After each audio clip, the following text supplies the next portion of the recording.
Okay, folks, we will get started. So welcome to the latest session at Local Gov Drupal Week 2024. Thank you very much for coming. This session is entitled Modern Approaches to Digital Delivery, Going Beyond Static Content and Forms, as you can see from the first slide. And we've got Tom and Emma-louise with us today. So Tom is CTO at Tailwind Digital, and Emma-louise is Transformation Manager at Mid Ulster District Council. So thank you very much both for coming.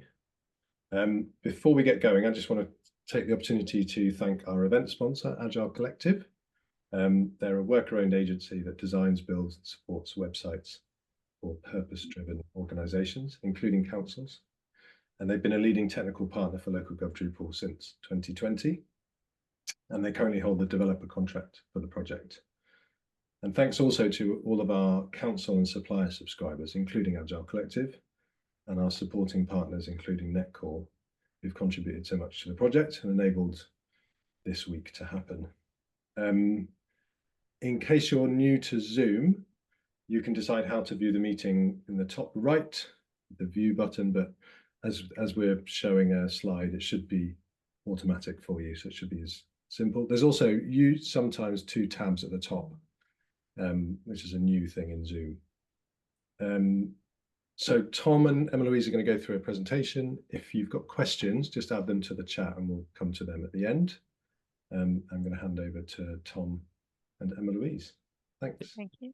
Thank you very much. And there is also a demo, so that we'll be flying by the seat of our pants with live code and all that sorts of stuff. So if you're still awake at the end of the presentation, you'll get to see me fail dramatically in front of a crowd, which is always fun. Great to see so many people from so many councils across the country and some of our private sector partners as well. It's great to see so many people here and interested in what we're talking about. So just want to say thanks to Tim and to Aaron for inviting us along here. Tailwind Digital are kind of in the local digital community, but we're not associated with Local Gov Drupal particularly. So it's really nice that they saw what we were doing as interesting and wanted to share it with the community. We very much appreciate that. Tailwind Digital, massive fans of open source software, and we're working across several other sort of open source projects. We're big admirers of what Local Gov Drupal have been able to do, particularly with the community. So being able to give to that community is something worth noting. It's also worth noting that the technique that we're going to be talking about today can be used with any CMS. It's not Local Gov Drupal or Drupal specifically. I'm going to demo it on Umbraco, and I've used it on Umbraco. Mid Ulster use Kentico, and it works just fine there. So this is an approach that will absolutely work on Drupal, but it will also work in lots of other places as well. So little bit about me. I was at Nottinghamshire County Council for 16 years, where I led the application development team. There's some of the things that we built.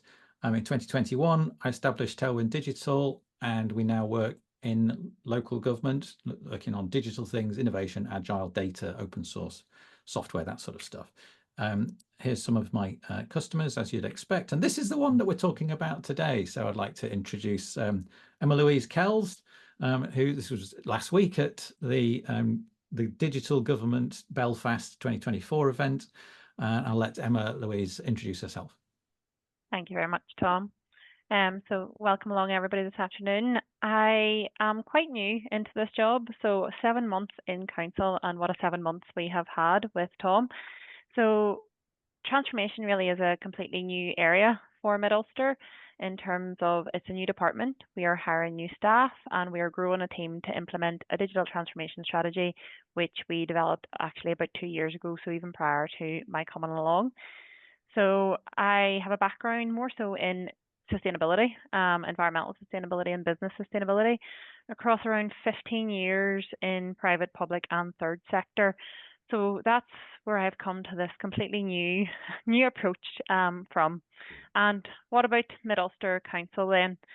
Our services are slightly different to English, Scottish and Welsh councils. However, we have a lot of services that are the same as well. So we mainly focus on waste. We have registrations, birth, death, marriages. building control, planning, dog licensing, environmental health, affordable warmth, health and wellbeing schemes, a real range of services that we deliver across a very rural district, which has 3 main towns. And we are the third largest council in Northern Ireland by area. That came about in 2015 when our councils merged. We later also had a restructure. So there's been a lot of change impacting the council across the years, change in structures, change in directorates, change in names. And really, with that, it brought a lot of different processes across those range of services and tried to sort of shoehorn them together into one approach fits all sort of delivery model. We are the largest business base outside Belfast as well. So a lot of people will be familiar with Belfast in Northern Ireland, but not so much the rurality. But actually, we have the largest business base and our growing council area as well, which gives us further challenges whenever we think about delivering our range of services on a shrinking budget for more people at the same time. So if you want to find out about our digital transformation strategy, and we were one of the first, if not the first in Northern Ireland, to actually form our digital transformation strategy, you can actually use the QR code here and access our digital transformation strategy on our website. So as part of our digital transformation strategy and as part of our agenda for council, we're trying to be as open and transparent, but also help to other councils to learn as well from what we've done. So it pretty much sets out what we've agreed, which is 6 different digital themes and 3 different work streams within it. But if you want to find out any more about it, you can access it there via the QR code on our council. And today we're going to focus on 2 of our recent changes to service delivery. So there's 2 key areas that we looked at, which is birth registrations and bins. Who knew that waste was such a hot topic across council areas? It seems to be all I talk about these days. But births and bins were 2 of our key challenges. So they were some of the first services we decided to start to try to digitise. And I'm going to hand over to Tom now again. Thanks, Emma-louise. So that's excellent framing for the work that we've been doing with Mid Ulster. But I want to just take a quick step back and think about the principles that we're actually trying to address with this sort of the technique I'm going to show you in a minute. So the problem is that we all want to work towards local government website nirvana. This is the perfect world where our website works brilliantly. Jokes are abound. So what we really want is a single public-facing website with everything in it. And by everything, I mean we want to have consistent corporate branding. We want to have all our functionality. And we also want to have good SEO, accessibility, it to be low cost and performant. And our IT team also would like it to be simple to maintain. If we can tick all of those boxes, then we're in our nirvana place. Now, of course, who's there now? Does anyone put thumbs up and reactions to that sort of website nirvana? We're all working towards it, I think, but none of us have maybe got there yet. Joe's on it. Well done, Joe. Congratulations. Tell us your secret. So what we tend to find is more of the reality, which is we start with a CMS. Good. Choose your CMS of choice. Obviously, choose local gov Drupal. And that runs our main website. And that's got a bunch of static pages, and we're all in a good place because static pages run really fast and well. They don't cost us a lot of money to run. Everyone's happy. We've probably got some microsites using the Microsoft functionality that's built into local gov Drupal. And then probably someone comes along and develops a microsite with an agency, and it's run on WordPress. So we have to manage that as well. Now, let's just park the microsites for a minute, and we'll get rid of them, and we'll just concentrate on the CMS situation. Because if we're just got that, then actually we're in a pretty good space, because we've got all our consistent corporate branding, simple and easy to maintain, and we've got SEO, accessibility, low cost and performant, because actually to run just static pages, actually quite easy and quite cheap. But if we want to do that other thing, functionality. I'm on a later web now. Oh, someone's good. Yes, they've been muted. Thank you, Aaron. So if we want the functionality in there as well, then that's where the complexity comes in. So let's try and work out how we're going to add that functionality. Typically, most councils have got some sort of form system or a customer experience platform or a CRM, call it what you like. It's got some processes, it's got some forms, and all of those forms are there. Now, chances are to get there, people start at the website and then we go across to those forms. But not all the functionality can be delivered through the forms because we've probably got some back office systems in there as well.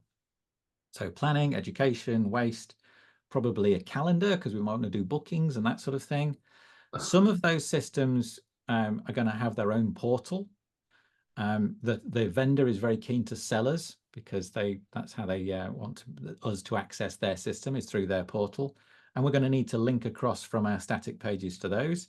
Some of them will have an API, and some of our data is in these APIs, and that's how we want to access it. So we need to start building dynamic pages and have those dynamic pages point to the API. We might also have these micro apps, which are actually separate apps, but they look like they're part of the website and they feel like they're part of the website. Maybe all the links and the branding looks the same, but they're actually on a different URL and they're running separately. And those can also point to those APIs as well. So when I'm talking about a form system, I'm talking about, just that last example. We might also have our forms talking to these APIs as well. So we've got a whole different integrated mix. When I'm talking about form systems, I'm talking about probably one of these. I'm hopeful that everybody is familiar with those. So let's just have a quick look at some examples of how that type of functionality works. So here's our Cumberland website. And if we want to find the bin collection days, obviously they've just been through local government reorganisation, so they've still got the old councils here. If I go to Allerdale, then I'm still on a Drupal site, but if I click over here, I've now gone onto a separate site. So this is a portal example. The data is stored in the portal, linking to a back office system, and I've had the clash of styles. It's pretty well branded, but it's obviously not the same system that I was on, and from a user experience, that's something of a bit of a clash. So we'll get rid of that one. And this is an example from Nottinghamshire's website where we're reporting a pothole. We're on a static website, static web page, works really well. When we actually want to report the pothole, we click the link, we load up the Gov service form, and now I can start reporting the pothole on here and click through and do all the things I want to do. Over here with Newark and Sherwood, we've got a Find Your Councillor page, and this is what the Newark and Sherwood website looks like, but they've clearly had a rebrand recently because their Find Your Councillor page has still got their old design on it. I'm sure everybody has had to deal with this at some point where you've done a lot of work branding and then a design changes and you have to go and retrofit it. And so they've got all their councillors there.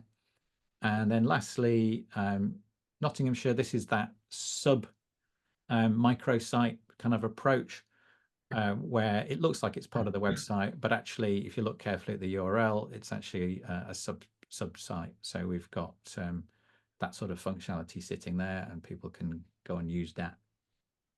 So that gives us some advantages because we can develop and release and change that site without having any impact on the rest of the website. And there might be high demand on particular times of the year. We can separate all of that traffic out from the rest of the website. So there's some advantages to some of those things. But if we come over here and we just search for councillors, then I can show you an approach that's used at Nottinghamshire. This is where I hope it works.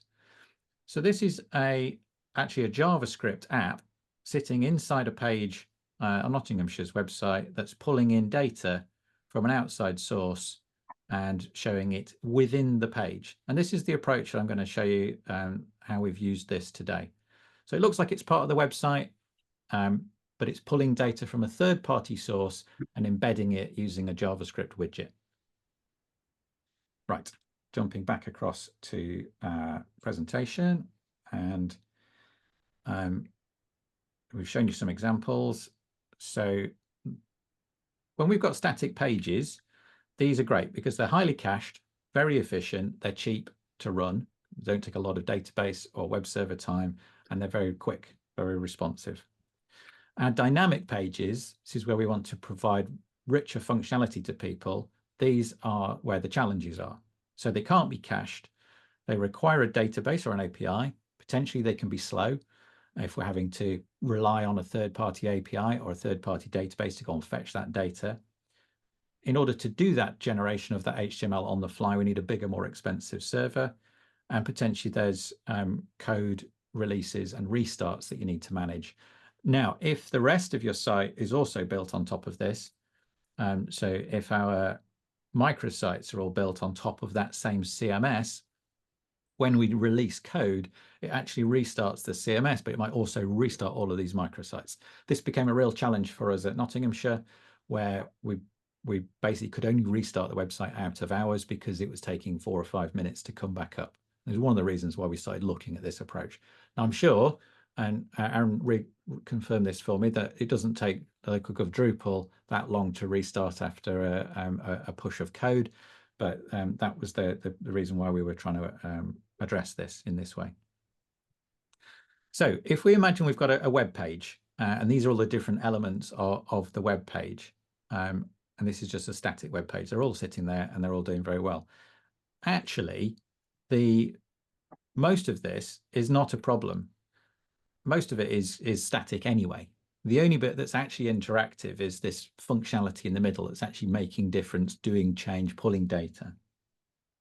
And if we can allow that to be rendered using JavaScript and pulling data from an API, then there's some massive advantages that we can get, and we can start getting cheap pages and pulling data in. Now, not the right solution for everything, but in certain cases, this is a really elegant solution, and it's nice to have it as part of your arsenal of web development techniques. Obviously, if there's a pre-built widget in the local gov Drupal community, that might be a much better option. But if there's not, or maybe this is a way to build one in the future. So the big advantages I like about this is the separation of concerns you get for each of these little widgets, these bits of functionality. So for each one, you've got a very small amount of JavaScript and an API that can be built for each of these bits of interactivity. Some of those might be grabbing data from a separate API, an existing API, maybe a calendar or a waste system or something like that. Some of them, they're going to have their own API with it. And for each of those, you can then also make sure you've got your full DevOps pipeline. So you can create the code, you can version control the code, you can build it, and you can release it. And you can do all of that without having to bother the rest of the servers. It's independent, controllable, and no knock-on impacts.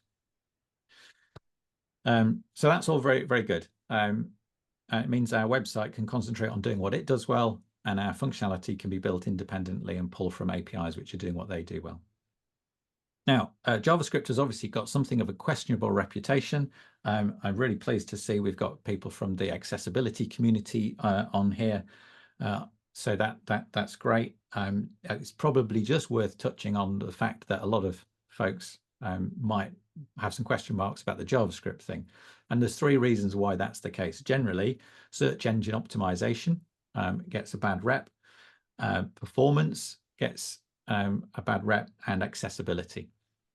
So the performance issue, I think, is generally because people overload their website with masses of JavaScript that isn't actually providing any user value. So the JavaScript that we've got here is tiny. In some cases, the examples I'm going to show you, both of those examples, we're shipping less than 20K of code, and all it does is do the thing it's meant to do. It's not, and there's no superfluous code. We've had it tested, the apps that we've been building, we've had it tested by these lovely folks over at Hex. So Hex is an agency which specializes in accessibility testing. We worked with them and made sure that all the stuff that we were releasing for Mid Ulster had been accessibility tested. They helped us a lot. So keyboard accessibility way better, making sure that we're using the right tags for everything way better. That was really important. JavaScript really not a barrier to accessibility. And then search engine optimization, I would be able to demonstrate that actually, because most of the page is still static and still search engineable, then actually it works really, really well. So that's the prelude. I'm going to bring Emma-louise back in now to talk about a specific example and how we used this approach in Mid Ulster's context to help them deliver a service around registering births. Thanks, Tom. So this is a quote actually directly from our strategy. We'll use modern technology to rethink and simplify our processes and make all of them available online. Our goal is to make our digital services so good that people choose to use them. We support those who do not currently use digital channels, so no one is excluded. So really, when we think about this, we think about having a digital first, not digital only service, and making sure that people are comfortable in that migration across. So you're not expecting people to uptake new technology or use new services without helping them along the way on that journey. So it really is a journey as we migrate across.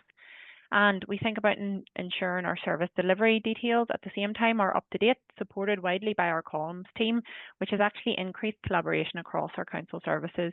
So we make sure that the content on our website is up to date as we improve each of our services, but also reach out to third-party bodies that we may work with, for example, within our registration service. All of the details are listed on our Northern Ireland on the Northern Ireland Direct website as well. So we make sure that as we update, that we also have our other partners that we work with update the content on there, so we're not misdirecting anybody at any point as well.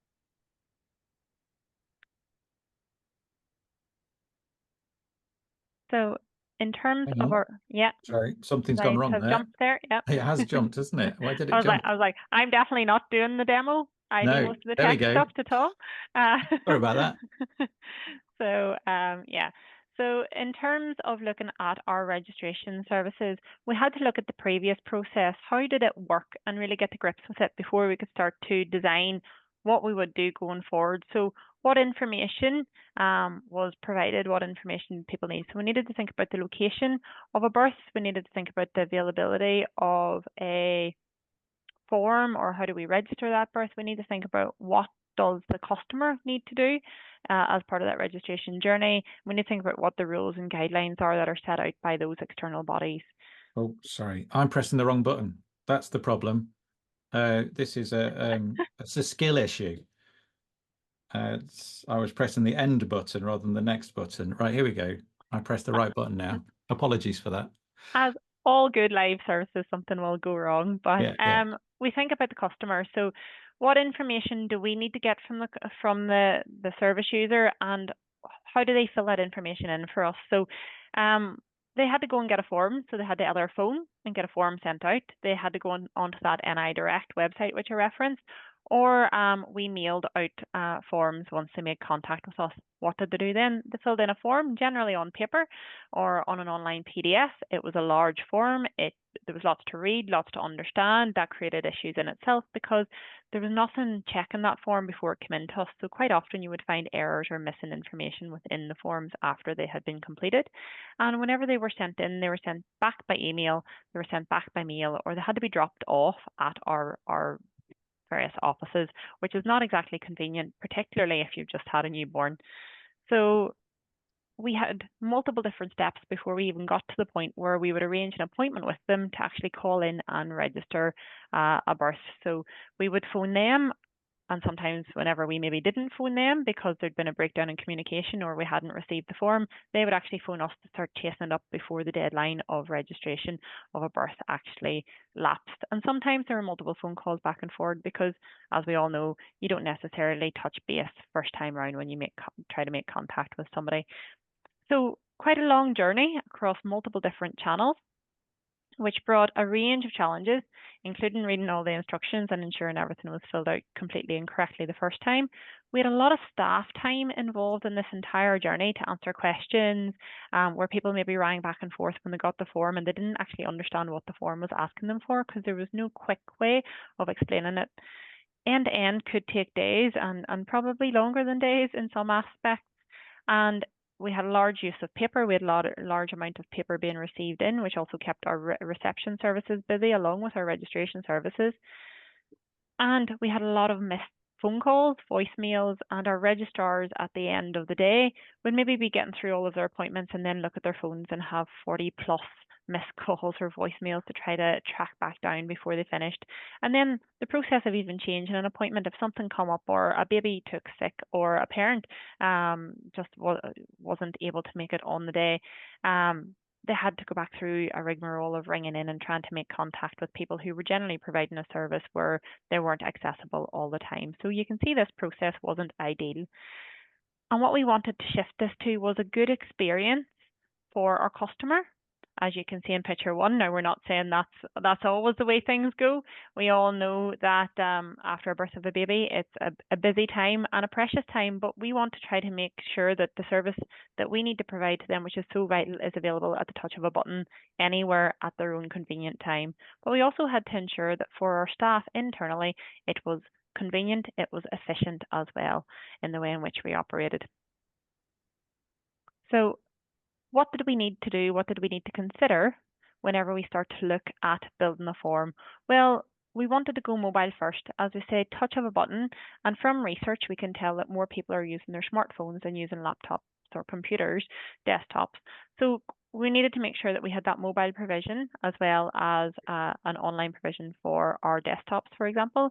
We needed to make sure that we could answer all of the questions online that people would normally call us about. So there's no point in building a service where people then still have to ring and say, I'm not sure what this means, or could you clarify this for me before I can step forward in the process. We needed to consider the location of our offices, the availability of our registrars to complete the service, and also we had to consider how to fill out the form effectively and make sure that there were no points at which people could go further if they hadn't provided the information that we needed. So I'm going to hand over to Tom now, who's going to do his demo. Thanks, Emma-louise. Right, so this is the Register of Birth page. I'll make it a bit bigger for everybody. This is a static page on Kentico, and if we're careful and refresh, you can just see this box. I don't know if it's coming through on Zoom. This box open up, and this box here is our JavaScript widget.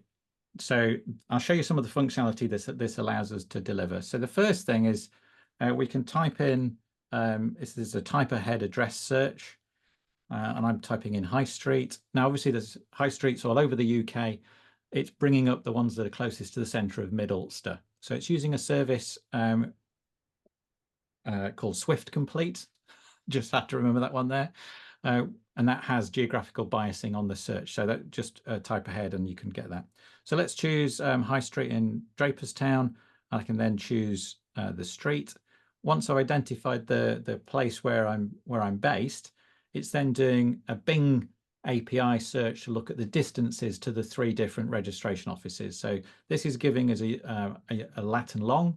This is then giving us driving distances to the different offices. So they can make an appointment at any of 3, but we're giving them all the information to make that assessment. And they're doing it without having to pick up a phone, without having to leave the website.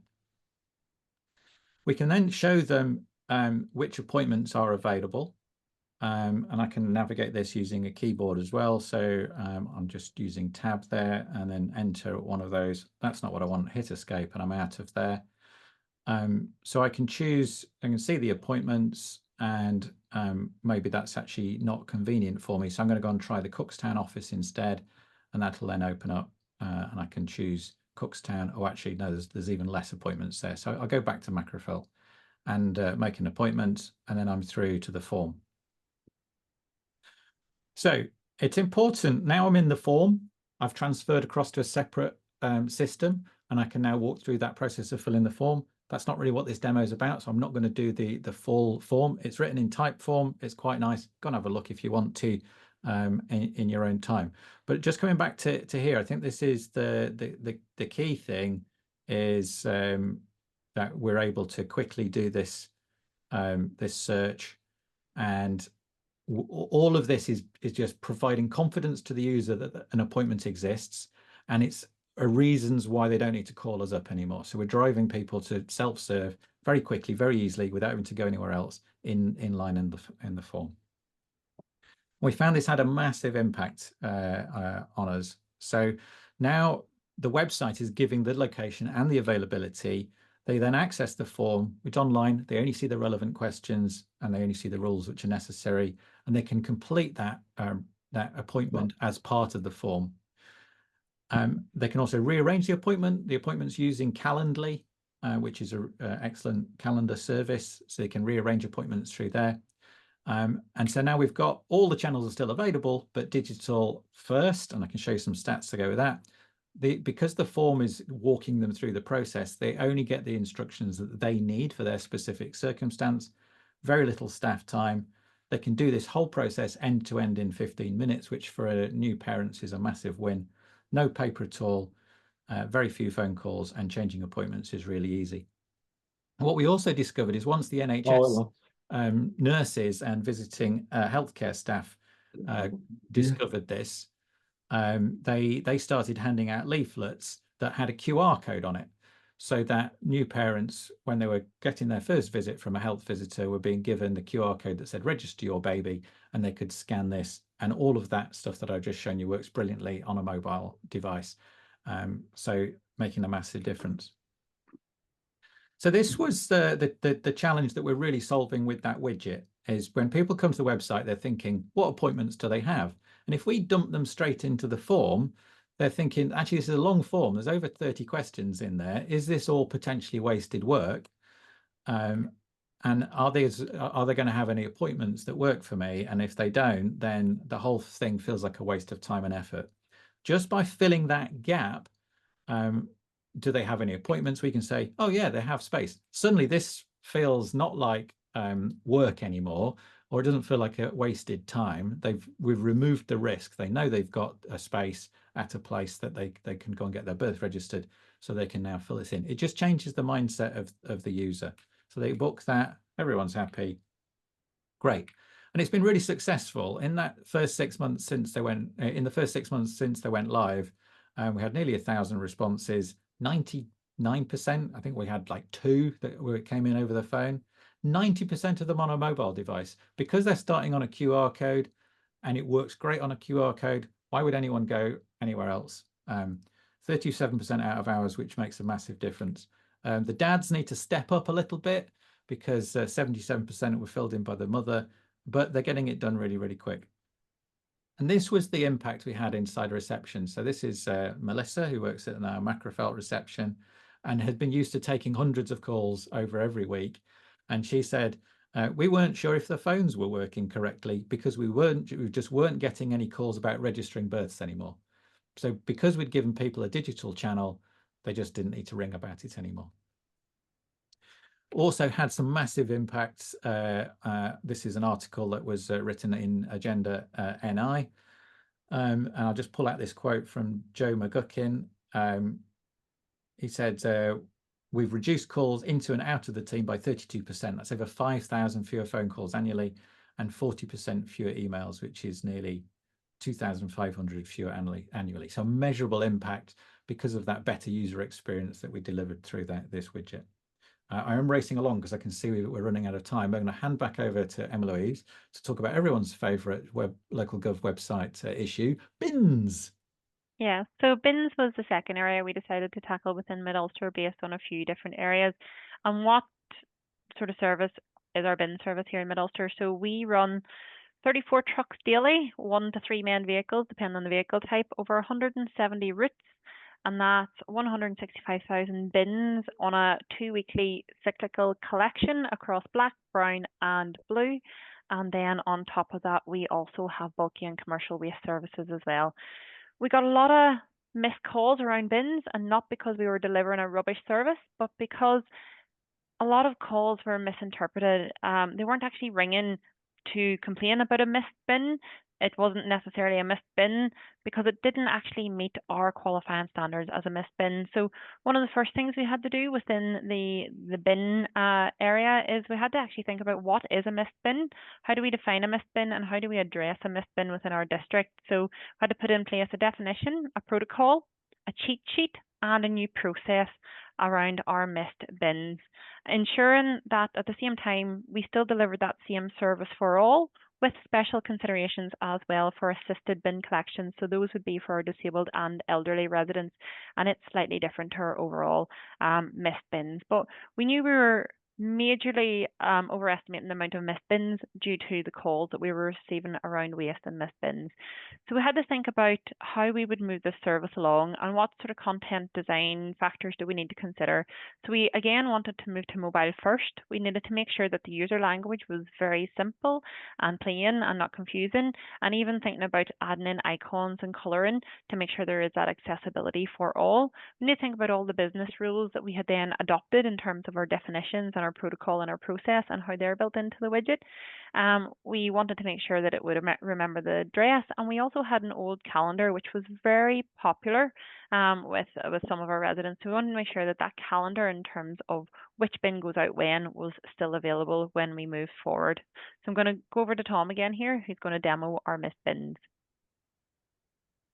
So the first thing we did was we moved the calendar to the home page of our bins and recycling page. So this was one of the most popular pages on the website, getting lots and lots of traffic, but it neither contained any information about missed bins or it didn't contain the calendar either. You had to go to separate pages for both of those things.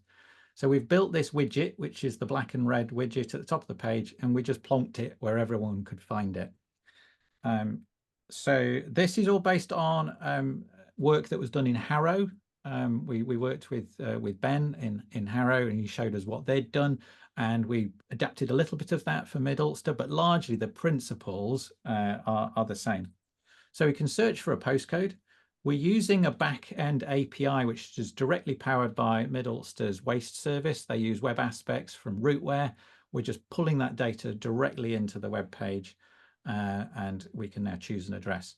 Once we've chosen an address, it'll then pull up which bins are there last week, and we're using language that makes sense to users: last Wednesday, tomorrow, and next Wednesday. Now, obviously, because of the timing of the bins for this particular property, none of these bins can be reported as missed right now. So they have to be reported within 72 hours of the end of collection on the day they're due. So these ones are too old. Sorry, those ones are in the future. These ones have been collected too long ago, and that one hasn't been collected this week yet. But if I go to that missed bin, if I want to report it as missed, currently I can't, but it gives me the information why. Now, if I was coming back here tomorrow afternoon after 3:30, suddenly this link will change and it will say report this bin as missed. So we're building those business rules into a personalized experience that's embedded on the web page for every user. If I came back tomorrow or at some time in the future, it remembers who I am, and suddenly what was a generic static page is now a personalized experience, data-driven, with exactly the business rules that we need built in. It's driving down phone calls, giving everybody the right experience that we want to give them. As Emma-louise says, you've still got the bin calendar, which is pulling, again, directly from Rootware's API. And if they want to get a print version of that, we can fire up a print version. They can print it out and stick it on their fridge or whatever they want to do. Right, I've got 5 minutes left, so I'm going to very quickly try and demo live code. Wish me luck. So and we've got some questions, Tom, as well. We have got some questions, right? Okay, so I'll try and make this very quick. So this is Svelte. This is a tiny little bit of Svelte, and it's driving an app which I've built over here for you, and it looks a little bit like this. So just to demonstrate what's actually happening here, if I refresh this page, what we should see is that it's getting a school's JSON object here. And if I preview that, you should be able to see that this is a whole bunch of school data about schools that are in Nottinghamshire. So I'm just pulling that from a static file, but let's assume that that's an API. And I'm running this locally, and I can see it's pulling that data in and it's showing it. So back in API land, I've got this stuff going on. Right, sorry, one more thing I need to show you. Over on my public website, this is Tailwind Digital's public website, I've got that same widget embedded on this page. If you want to go to Tailwind Digital local gov Drupal example, then you can see this live for yourself. Go check out our other services while you're there. So what we want to see is make a change locally, see it locally, and then push it live. So I've got this here, and I want to change the font color for all of my strong things to be white. So I'm going to save that, and I'm going to nip across to my browser and see that instantly, because this is Svelte development. I get instant feedback. And then one more thing I want to do, because my my product owner has asked me for it, is I want to turn this actually into a link. So let's have ahref equals mail to, and then we'll have the email address, and then close that up and put that same email address in there. Okay, so we can save that, and again we can check locally that that's working. We've now got email addresses on here, and we can click them, and we're getting all of that good stuff. So that's local development. So I've got it on my version control. This app is everything. This was one page is everything. We're going to fetch the data. This is Svelte if you haven't seen it. We're waiting for that data to arrive, and then when it arrives, we check that it's got some data in it, and then we loop through the schools, and we put them all on the page with this basic template. So that's one for each school. It's got component styles per component, and these will only be scoped within this file. So you can write your styles sheets in a much more elegant way, which is nice. So I'm going to put this up. I said email added. Okay, so I can push that. And now normally I'd have some sort of pull request going on, but for the purpose of the demo, we've just made an automatic build kick off. So over here in my DevOps pipeline, if I wait a couple of seconds and refresh generously, what we should see is the local gov Drupal thing kick in. Oh no, I have to do a pull request first. I might have to do a pull request first. Yes, I need to do a pull request first. Sorry. And my commit messages, and add a title, email. So yeah, I did have create the pull request, no merge it, approve that, and complete.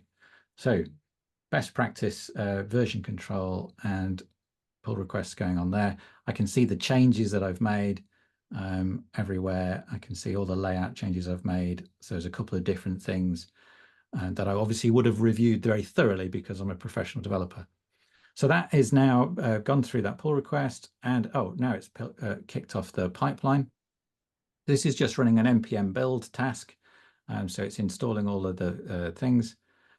If you've never used Svelte before, it's a very elegant way of developing because it compiles everything down. So it doesn't ship any code that it doesn't need to. And so you get a very, very small file actually thrown up onto the server. So it's now built that. That should automatically then kick off a release, although it has. So it's just queuing that.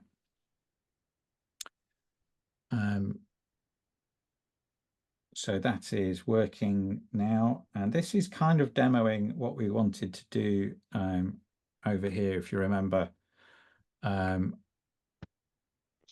our, we wanted to have each of these with its own DevOps pipeline. So this functionality that I've got on my static web page, this list of schools, it's got its own app, it's got its own API, and I'm now being able to do the full develop, version control, build and release. And that should have gone up. So that's gone up. And let's just check out what's going on. Oh, obviously, Braco's logged me out. Let's go and have a look at what's going on there, content. So inside the embedded code thing, I've got these two lines of code. So I've got my JavaScript file, I've got my CSS file. It's pointing to the place where I'm hosting that code, but that is the entire code load for this app. A div to put it in, 2 scripts, and that can go up there. And if I now go back to my public page, all of that should be pushed up. And oh, has it finished? Hang on. Do I need to do a hard refresh?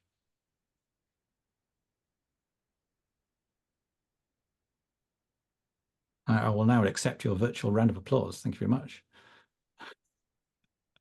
So hopefully that kind of covers all of the different things we wanted to cover, and I can now go and grab the questions. Aaron. Yes, fantastic. Well done, Tom.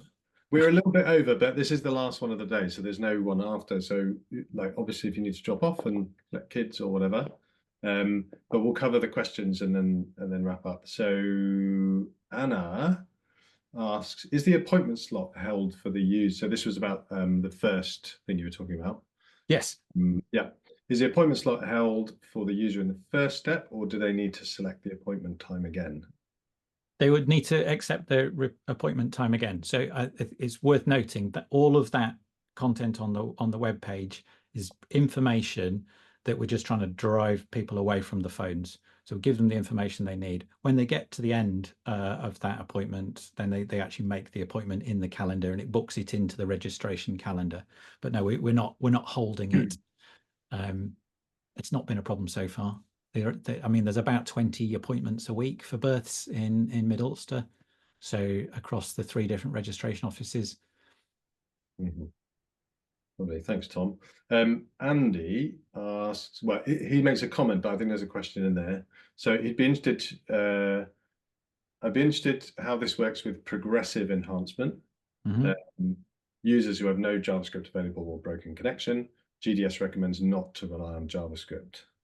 Yeah, I think that's the biggest sort of legitimate thing, is this is dependent on JavaScript, and it's definitely not progressive enhancement. It's reliant on JavaScript. So if that's a thing for you, this might not be a technique that you can use. But I think in lots of cases, particularly if you're looking at intranet sort of enhancements, this is a really effective thing to do on intranets. But yes, if that's a guideline that you've absolutely got to live by, then I'm not going to try and say it does that. I don't think it does. It's not progressive enhancement. It's the functionality is dependent on JavaScript. But as is 90% of the web these days.